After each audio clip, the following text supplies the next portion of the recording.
नमस्कार दोस्तों, स्वागत है आपका आज के मुख्य समाचार में, जिसमें सबसे पहली और बड़ी खबर में आपको बताएंगे कि खतरे में पाकिस्तान के पीएम इमरान खान की कुर्सी, खत्म हो सकता है सफर, अविश्वास प्रस्ताव पर होगी वोटिंग। दूसरी बड़ी खबर में जिक्र होगा कि सुलह के लिए चौथी बार होगी रूस यूक्रेन में बातचीत, अमेरिका का आरोप, बौखला गए हैं पुतिन। तीसरी बड़ी खबर में आपको बताएंगे कि यूक्रेनी राष्ट्रपति जेलेंस्की ने दी चेतावनी, नो फ्लाई जोन घोषित करें नहीं तो नाटो तक पहुंच जाएगी रूस की मिसाइलें। चौथी बड़ी खबर में जिक्र होगा कि पेट्रोल मिलेगा इतना सस्ता कि 90 के दशक की आ जाएगी याद, नितिन गडकरी ने की तैयारी। और पांचवी बड़ी खबर में जिक्र होगा कि होली के बाद आ सकते हैं प्रधानमंत्री नरेंद्र मोदी, लोकसभा चुनाव की तैयारियों पर होगा जोर। दोस्तों, हर एक खबर की गहराई में आपको ले जाएंगे, लेकिन उससे पहले अगर आपको भी देश की सेना और पीएम मोदी पर पूरा भरोसा है और अगर आप भी ऐसा मानते हैं कि मोदी है तो हर जीत मुमकिन है, तो आप अभी इस वीडियो को लाइक कीजिए। चैनल पर नए हैं तो लाल बटन को दबा के चैनल को सब्सक्राइब कीजिए और घंटी बजाकर कमेंट में लिखिए जय हिंद। दोस्तों, रुक करते हैं सबसे पहली और बड़ी खबर की तरफ। खतरे में पाकिस्तान के पीएम इमरान खान की कुर्सी, खत्म हो सकता है सफर, अविश्वास प्रस्ताव पर होगी वोटिंग। जी हां दोस्तों, पाकिस्तान का संयुक्त विपक्ष प्रधानमंत्री इमरान खान के खिलाफ अविश्वास प्रस्ताव लाया है, जिसके बाद से उनकी कुर्सी पर तलवार लटक रही है। इमरान खान के लिए अगले 24 से 48 घंटे काफी अहम होने वाले हैं और इस प्रस्ताव पर मतदान से पहले ही साफ हो जाएगा कि इमरान का राजनीतिक भविष्य कैसा होगा। सरकार के 4 सहयोगी दल जल्द ही अपना फैसला सुना सकते हैं। वहीं इन सहयोगी दलों का फैसला ही तय करेगा कि इमरान खान पाकिस्तान के प्रधानमंत्री की कुर्सी पर रहेंगे या फिर नहीं। अगर ये सभी विपक्ष के साथ जाने का फैसला लेते हैं तो इमरान खान का प्रधानमंत्री का सफर यहीं खत्म हो जाएगा। दोस्तों, रुक करते हैं अगली बड़ी खबर की तरफ। सुलह के बाद चौथी बार होगी रूस यूक्रेन में बातचीत, अमेरिका का आरोप, बौखला गए हैं पुतिन। जी हां दोस्तों, रूस यूक्रेन के बीच जंग का 19वां दिन है और दोनों देशों के बीच सुलह का कोई रास्ता निकलता नहीं दिख रहा है। और इस बीच खबर है कि रूस और यूक्रेन के बीच चौथे दौर की बातचीत आज हो सकती है और इस बीच रूस की ओर से यूक्रेन पर हमले और भी ज़्यादा तेज कर दिए गए हैं। यूक्रेन के 24 शहरों को निशाना बनाया जा रहा है। इनमें से 9 में तो रेड अलर्ट जारी कर दिया गया है और यहां रूस लगातार बम बरसाए जा रहा है। वहीं दोस्तों, आपको बता दें कि बौखला गए हैं पुतिन, ऐसा अमेरिका ने कहा है। रूस यूक्रेन जंग के बीच अमेरिका ने राष्ट्रपति पुतिन पर बड़ा आरोप लगाया। अमेरिका की ओर से कहा गया है कि पुतिन को लगा था कि वो यूक्रेन को 2 दिन में अपने कब्जे में कर लेगा, लेकिन उन्हें 2 सप्ताह से ज़्यादा समय हो चुका है।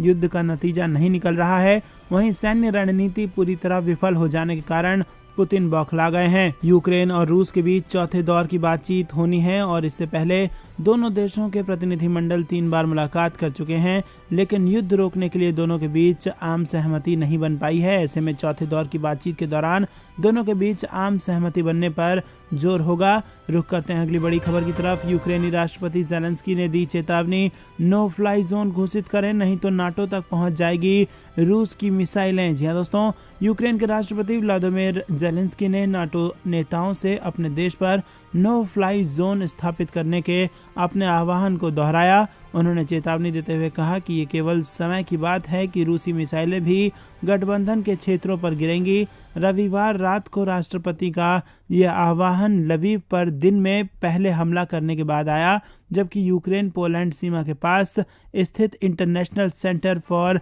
पीस कीपिंग एंड सिक्योरिटी की गोलीबारी में 35 लोग मारे गए और 134 अन्य लोग घायल हो गए।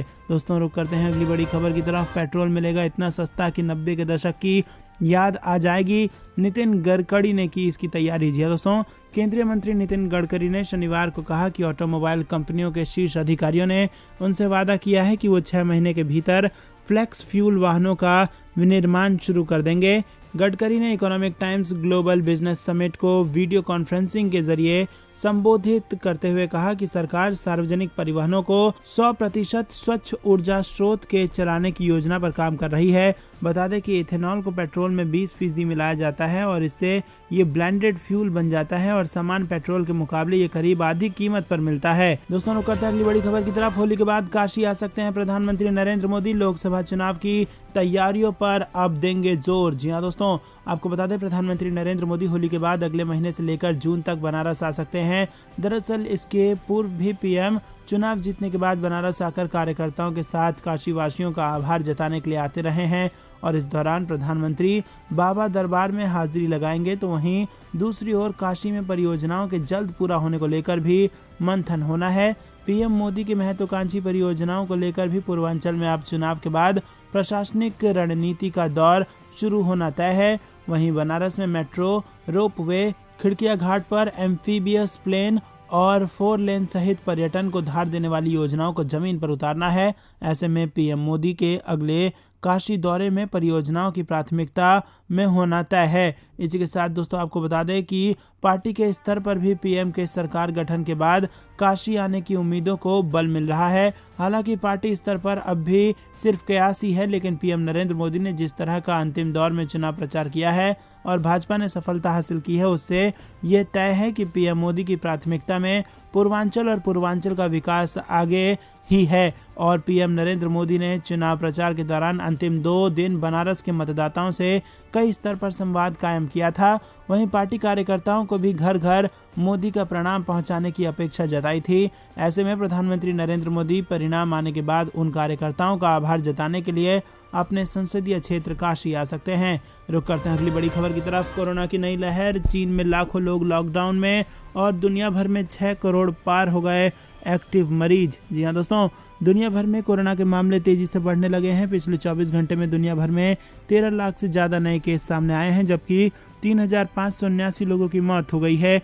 वहीं चीन में रविवार को करीब 3100 मामले सामने आए हैं और ये पिछले 2 साल में सबसे ज़्यादा केस है। इसके चलते चीन के शेंझेन में लॉकडाउन लगा दिया गया है और इसी के साथ यहाँ रहने वाले 1.7 करोड़ लोग घरों में कैद हो गए हैं। उधर शंघाई में स्कूल को भी बंद कर दिया गया है। अब तक दुनिया में कोरोना वायरस के 45.85 करोड़ केस सामने आ चुके हैं और इसी के साथ 39.16 करोड़ लोग ठीक हो चुके हैं। दुनिया भर में कोरोना के एक्टिव केस 6 करोड़ से ज़्यादा हैं, यानी इन लोगों का भी इलाज चल रहा है। दुनिया भर में कोरोना के 60 लाख से ज़्यादा लोगों की मौत हो चुकी है। दोस्तों रुक करते हैं अगली बड़ी खबर की तरफ। होली में कैसा रहेगा मौसम, देश के किन राज्यों में होगी बारिश और कहां बढ़ेगा तापमान, ये आपको बता दें दोस्तों कि देश में होली की खुमारी छा चुकी है।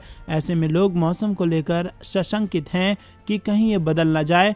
तो आपको बता दें कि अगले कुछ दिनों तक देश का मौसम कैसा रहने वाला है। पहले बात करें राष्ट्रीय राजधानी दिल्ली की, तो दिल्ली में सोमवार सुबह मौसम सुहाना रहने के साथ ही न्यूनतम तापमान सामान्य से 1 डिग्री अधिक यानी कि 17 डिग्री सेल्सियस दर्ज किया गया और दिन में आसमान के आमतौर पर साफ रहने और अधिकतम तापमान 33 डिग्री सेल्सियस के आसपास रहने का पूर्वानुमान है। अगले 4 से 5 दिनों तक झारखंड में मौसम शुष्क रहने के आसार हैं। मौसम केंद्र रांची के अनुसार हवा में नमी नहीं है, जिसकी वजह से बारिश के कोई आसार नहीं नजर आ रहे हैं। बिहार में मौसम का मिजाज बदलता नजर आ रहा है। यहाँ गर्मी ने दस्तक दे दी है और सूबे के औसत अधिकतम तापमान की बात करें तो प्रदेश में ये 31 से 34 डिग्री सेल्सियस के करीब पहुंच गया है। हालांकि पछुआ हवाओं की वजह से अभी लोगों को गर्मी से थोड़ी राहत जरूर मिलती नजर आ रही है। उत्तर प्रदेश में मौसम लगातार शुष्क नजर आ रहा है। प्रदेश में पारा चढ़ने और तेज धूप निकलने से गर्मी भी बढ़ने लगी है।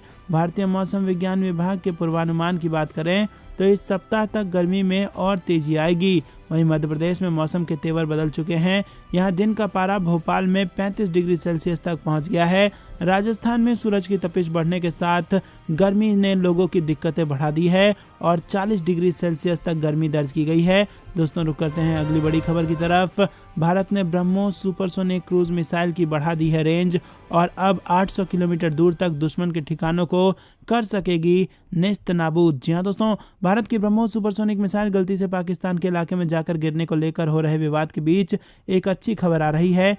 Bharat BrahMos supersonic cruise missile की ताकत बढ़ाने जा रहा है और ये मिसाइल अब 800 किलोमीटर तक दुश्मन के ठिकानों को नेस्त नाबूद कर सकेगी। पहले इसकी रेंज 300 किलोमीटर थी, जिसे बढ़ाकर 500 किलोमीटर कर दिया गया था, लेकिन अब ये इससे भी ज़्यादा दूरी तक मार कर सकेगी और इन मिसाइलों को सुखोई 30 MKI लड़ाकू विमानों पर फिट किया गया है। समाचार एजेंसी ने सूत्रों के हवाले से बताया कि ब्रह्मोस सुपरसोनिक क्रूज मिसाइल की रेंज को हाल में बढ़ाकर 500 किलोमीटर करने में कामयाबी मिली थी। ऐसा सिर्फ सॉफ्टवेयर को अपग्रेड करने से संभव हो गया है। मिसाइल में कोई तब्दीली नहीं करनी पड़ी है और अब इस मिसाइल की क्षमता को 800 किलोमीटर तक करने में कामयाबी मिली है। दोस्तों रुक करते हैं अगली बड़ी खबर की तरफ। पक्का हो गया है कि अब पाकिस्तान में जाने वाली है इमरान खान की कुर्सी। सरकार का ही सहयोगी दल करेंगे खिलाफ में वोट। जी हां दोस्तों, पाकिस्तान के प्रधानमंत्री इमरान खान की कुर्सी खतरे में है। विपक्षी दलों का दावा है कि जल्द ही वो सीएम के पद से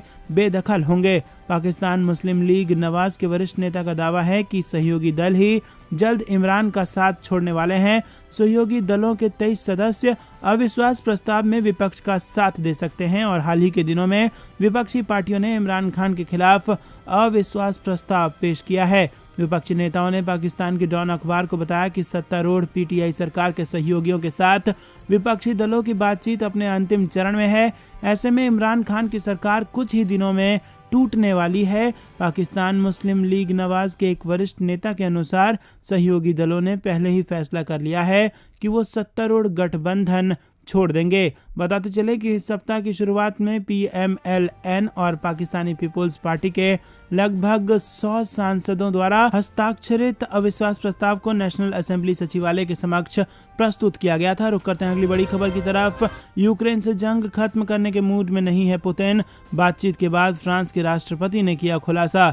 जी हां दोस्तों, रूसी राष्ट्रपति व्लादिमीर पुतिन यूक्रेन से जंग खत्म करने के मूड में फिलहाल दिखाई नहीं दे रहे हैं। इस बात की जानकारी फ्रांसीसी राष्ट्रपति भवन के एक अधिकारी ने दी है। अधिकारी ने बताया कि फ्रांसीसी राष्ट्रपति इमैनुअल मैक्रों और जर्मन चांसलर ओलाफ स्कोल्स के साथ शनिवार को एक कॉल के दौरान व्लादिमीर पुतिन ने यूक्रेन के साथ युद्ध समाप्त करने की थोड़ी भी इच्छा नहीं दिखाई। वहीं जर्मन सरकार के प्रवक्ता ने भी कहा कि स्कोल्स और मैक्रों ने रूसी राष्ट्रपति व्लादिमीर पुतिन के साथ 75 मिनट की फोन कॉल के दौरान यूक्रेन में तत्काल युद्ध विराम का आह्वान किया, लेकिन पुतिन बहुत ही कठोर नजर आ रहे हैं। पुतिन ने स्कोल्स और मैक्रों से बातचीत में फिर कहा कि यूक्रेनी सेना अपने नागरिकों को ढाल के रूप में इस्तेमाल कर रही है और नागरिकों को बाहर निकलने दिया जा रहा है। जेलेंस्की खुद छिपे हुए हैं और नागरिकों की जान को खतरे में डाल रहे हैं। पुतिन ने कहा कि यूक्रेन जब तक शर्तों को नहीं मान लेता तब तक हम पीछे हटने वाले नहीं हैं। रुक करते हैं अगली बड़ी खबर की तरफ। रूस यूक्रेन युद्ध के बीच भारत की हाई लेवल मीटिंग। सुरक्षा तैयारियों को लेकर पीएम मोदी ने बनाया प्लान। जी हां दोस्तों, आपको बता दें कि रूस यूक्रेन युद्ध को 18 दिन हो चुके हैं और इस बीच भारत ने रूस और यूक्रेन से राष्ट्रपति से कई बार बात की है और इस मामले में भारत ने तटस्थ भूमिका निभाई है।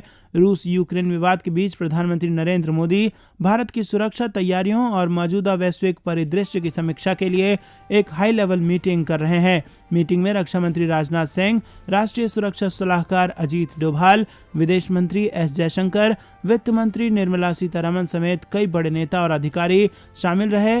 मीटिंग में प्रधानमंत्री को सीमावर्ती क्षेत्रों के साथ साथ समुद्री और हवाई क्षेत्र में भारत की सुरक्षा तैयारियों के नवीनतम विकास और विभिन्न पहलुओं से अवगत कराया गया। प्रधानमंत्री को यूक्रेन में नवीनतम घटनाओं के बारे में भी जानकारी दी गई। पीएम मोदी ने निर्देश दिया कि खार्किव में मारे गए नवीन शेखरप्पा के पार्थिव शरीर को वापस लाने के लिए हर संभव प्रयास किए जाएं। वहीं जब से रूस ने यूक्रेन पर अपना सैन्य हमला शुरू किया है तब से प्रधानमंत्री नरेंद्र मोदी केंद्रीय मंत्रियों और सीनियर अधिकारियों के साथ कई उच्च स्तरीय बैठकें कर चुके हैं। भारत ने युद्ध प्रभावित यूक्रेन में फंसे नागरिकों को वापस लाने के लिए ऑपरेशन गंगा नाम से सोशल अभियान शुरू किया है और इन बैठकों में इस ऑपरेशन को लेकर विस्तार से बातचीत हुई है। दोस्तों, रुक करते हैं अगली बड़ी खबर की तरफ जो कि जम्मू कश्मीर से आ रही है। सुरक्षा बलों को बड़ी कामयाबी। सीआरपीएफ जवान की हत्या करने वाला आतंकी और उसका सरगना गिरफ्तार। जी हां दोस्तों, दक्षिणी कश्मीर के शोपियां में सीआरपीएफ के जवान की गोली मारकर हत्या करने वाले हमलावर को गिरफ्तार कर लिया गया है। आरोपियों के पास से हथियार बरामद कर लिए गए हैं। आरोपी ने लश्कर के कमांडर आबिद रमजान शेख के निर्देश पर आतंकी वारदात को अंजाम दिया था। पुलिस ने रविवार को ये जानकारी दी है। पुलिस महानिरीक्षक विजय कुमार ने कहा कि मामले के सिलसिले में एक ओवरग्राउंड वर्कर को भी गिरफ्तार किया गया है। मामला दर्ज कर लिया गया है और आपको बता दें कि दक्षिण कश्मीर के शोपियां में आतंकियों ने शनिवार की रात छुट्टी पर घर आए सीआरपीएफ जवान की घर में घुसकर हत्या कर दी थी। घटना के बाद पूरे इलाके में तलाशी अभियान चलाया गया था। पुलिस ने बताया कि चेक छोटीपोरा गांव में शनिवार रात लगभग 7:30 बजे आतंकी आधम के उन्होंने छुट्टी पर घर आए जवान मुख्तार अहमद को निशाना बनाया, घर में घुसकर उन्हें गोली मार दी और इसके बाद मौके से भाग निकले। आतंकियों के जाने के बाद परिवार वालों ने उन्हें शोपियां जिला अस्पताल पहुंचाया, जहां चिकित्सकों ने उन्हें मृत लाया हुआ घोषित कर दिया। रुक करते हैं अगली बड़ी खबर की तरफ। यूपी में प्रचंड जीत के बाद पहली बार मोदी से मिले योगी, पीएम मोदी को दिया शपथ ग्रहण में आने का न्योता। जी हां दोस्तों, उत्तर प्रदेश में प्रचंड जीत के बाद पहली बार योगी आदित्यनाथ ने दिल्ली में प्रधानमंत्री नरेंद्र मोदी से उनके आवास पर मुलाकात की। इस दौरान मुख्यमंत्री योगी को पीएम नरेंद्र मोदी ने जीत की बधाई दी और ये मुलाकात 1 घंटा 45 मिनट चली। मुख्यमंत्री योगी आदित्यनाथ ने पीएम मोदी को शपथ ग्रहण में आने का न्योता दिया। खबर है कि योगी रक्षा मंत्री राजनाथ सिंह से भी मुलाकात करेंगे। इस मुलाकात के बाद पीएम मोदी ने ट्वीट किया कि आज योगी आदित्यनाथ जी से भेंट हुई और उन्हें उत्तर प्रदेश चुनाव में मिली ऐतिहासिक जीत की उन्होंने बधाई दी। बीते 5 वर्षों में उन्होंने जन आकांक्षाओं को पूरा करने के लिए अथक परिश्रम किया है और मुझे पूर्ण विश्वास है कि आने वाले वर्षों में राज्य को विकास की और अधिक ऊंचाइयों पर ले जाया जाएगा। दोस्तों, रुक करते हैं अगली बड़ी खबर की तरफ। सरकारी परियोजनाओं और उनके फायदों को जनता तक पहुंचाने की तैयारी, केंद्र सरकार चलाएगी ये खास अभियान। जी हां दोस्तों, सरकार अपनी सामाजिक कल्याण योजनाओं और उसके लाभों को प्रचारित करने की योजना बना रही है। केंद्र सरकार इनके जरिए इस संदेश को फैलाने की कोशिश कर रही है कि विभिन्न सामाजिक कल्याण योजनाओं से महिलाओं और अनुसूचित जाति और अनुसूचित जनजाति समुदाय के लोगों को खूब फायदा हुआ है। दरअसल यूपी सहित 5 राज्यों के चुनाव के बाद अब 2024 में लोकसभा के चुनाव होने हैं और ऐसे में भाजपा के नेतृत्व वाली मोदी सरकार अभी से इसकी तैयारियों में लग गई है। इसी क्रम में पिछले हफ्ते एक निर्णय लिया गया था जिसमें विभिन्न केंद्रीय मंत्रालयों को पीछे 7.5 वर्षों में उनके द्वारा शुरू की गई विभिन्न कल्याणकारी योजनाओं और उन लोगों की नाम तैयार रखने के लिए कहा गया था जो इन योजनाओं से लाभान्वित हुए हैं। सूत्रों ने रविवार को कहा कि पूरी समीक्षा के बाद सरकार देश भर में चलाई गई योजनाओं और उनके लाभों को जनता को बताने के लिए एक अभियान शुरू करेगी। सूत्रों का कहना है कि सरकार की विभिन्न कल्याणकारी योजनाओं ने उत्तर प्रदेश सहित 5 राज्यों में से 4 राज्यों में विधानसभा चुनाव जीतने में भाजपा की मदद करने में महत्वपूर्ण भूमिका निभाई है। सरकार के अनुसार उज्ज्वला, प्रधानमंत्री आवास योजना और ग्रामीण रोजगार कार्यक्रम जैसी योजनाओं से लाखों परिवारों के लिए रोजगार सृजन, किफायती आवास और रसोई गैस की सुविधा से लाभ हुआ है। कोरोना वायरस महामारी के चरम के दौरान सरकार ने गरीब और प्रवासी श्रमिकों को मुफ्त राशन वितरित किया था। सरकार ने महामारी के कारण अर्थव्यवस्था में व्यवधान का सामना करने में मदद करने के लिए महिला स्वयं सहायता समूहों और छोटे व्यवसायों का भी समर्थन किया था। दोस्तों, रुक करते हैं अगली बड़ी खबर की तरफ। मुख्तार अंसारी के बेटे अब्बास को भारी पड़ेगा हिसाब किताब वाला बयान, पुलिस ने हेट स्पीच मामले में कसा शिकंजा। जी हां दोस्तों, मऊ सदर विधानसभा सीट से रिकॉर्ड तोड़ जीत हासिल कर विधायक बने मुख्तार अंसारी के बेटे अब्बास अंसारी की मुश्किलें कम होती नहीं दिख रही हैं। अखिलेश यादव के नाम पर अधिकारियों को धमकी देने के मामले में अब्बास अंसारी पर पुलिस ने शिकंजा कसना शुरू कर दिया है। हेट स्पीच के इस मामले में मऊ पुलिस ने अब अपने जांच के दायरे को आगे बढ़ा दिया है। अब्बास के खिलाफ कुछ और धाराएं भी लगाई गई हैं और बीते 5 मार्च को 4 और धाराएं 186, 189, 153 ए और 120 बी बढ़ाई गई है और इससे पहले 4 मार्च को पुलिस ने पहले 171 एच और 506 आईपीसी की धारा में मुकदमा दर्ज किया था। दोस्तों, रुक करते हैं अगली बड़ी खबर की तरफ। चुनाव खत्म होते ही हरकत में आया बिजली विभाग, बड़े बकायेदारों के कनेक्शन काटना कर दिया शुरू। जी हां दोस्तों, 6 महीने की खामोशी के बाद बिजली महकमे की सीढ़ियां फिर से बकायेदारों के दरवाजे पर कनेक्शन काटने के लिए पहुंचने लगी हैं। उत्तर प्रदेश पावर कॉर्पोरेशन प्रबंधन द्वारा बकायेदारों से वसूली करने और कनेक्शन काटने का आंतरिक संदेश इंजीनियरों के मोबाइल पर दौड़ने लगा है। सुबह और शाम 2 बार इस अभियान की समीक्षा की जा रही है। बकायेदारों से वसूली कर प्रबंधन कॉर्पोरेशन के 95,000 करोड़ के घाटों का ग्राफ कम करने की कोशिश में है। शनिवार में प्रदेश में बड़े बकायेदारों की बिजली कनेक्शन काटने की शुरुआत हुई और अकेले लखनऊ में ही एक दिन में 1 लाख से ज़्यादा के बिजली बिल के बकायेदार करीब 800 उपभोक्ताओं के कनेक्शन काट दिए गए। प्रदेश की सभी विद्युत वितरण कंपनियों ने बड़े बकायेदारों की सूची तैयार कर अभियंताओं के हवाले कर दी है और सख्त निर्देश दिए हैं कि ऐसे सभी उपभोक्ताओं के कनेक्शन काट दिए जाएं। दोस्तों, रुक करते हैं अगली बड़ी खबर की तरफ। रूस यूक्रेन युद्ध को लेकर पीएम मोदी की हाई लेवल मीटिंग। जी हां दोस्तों, आपको बता दें कि रूस यूक्रेन युद्ध को लेकर प्रधानमंत्री नरेंद्र मोदी ने रविवार को हाई लेवल मीटिंग बुलाई है। इस दौरान यूक्रेन में जारी संघर्ष को देखते हुए भारत की सुरक्षा तैयारियों और मौजूदा वैश्विक परिदृश्य की समीक्षा की गई है।